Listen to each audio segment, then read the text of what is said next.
Avez-vous déjà vu un cheveu flotter sur de l'eau?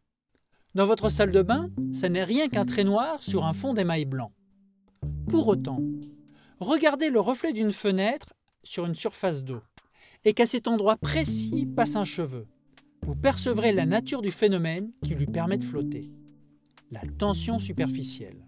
Pour partager cette vision avec vous, nous allons réaliser une belle photographie.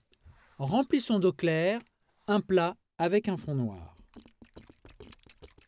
Ensuite, prélevons un cheveu. Fraîchement lavé, pour éviter qu'il ne pollue la surface de l'eau avec la graisse. Et déposons-le à la surface de l'eau. Nous devons ensuite aligner la source de lumière, afin que celle-ci soit alignée avec le cheveu, le réglage de l'objectif et le capteur de l'appareil photo. Toute la difficulté est d'avoir une source de lumière bien maîtrisée. L'appareil récupère toute la lumière reflétée. Dès que la surface de l'eau est à peine déformée, il n'y a plus de lumière envoyée vers l'objectif. Cela donne ainsi des photos en noir et blanc. Pour moduler encore la lumière, nous pouvons modifier artificiellement la source en la reculant ou en la rapprochant. Et pour embellir tout cela, on place des filtres colorés devant la source lumineuse. Ou encore, on peut imprimer un quadrillage ou placer une grille devant la source de lumière pour des effets des plus graphiques. L'eau et l'air ne veulent pas se mélanger.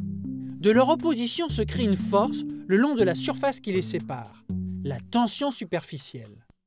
Elle est supérieure au poids du cheveu, qui dès lors peut flotter. La surface de l'eau se déforme au contact du cheveu et de ses minuscules écailles. C'est comme dans les parcs d'attractions et leurs grands miroirs déformants. La lumière y est déviée d'une manière très singulière. Il y avait un ordre bien établi, des courants d'idées qui filaient bien droit. Et voilà ce contestataire, comme un cheveu qui arrive sur la soupe, jouant les troubles fêtes. Il rompt certaines idées, mais heureusement, il en assemble d'autres qui seraient restées sans lui totalement indépendantes.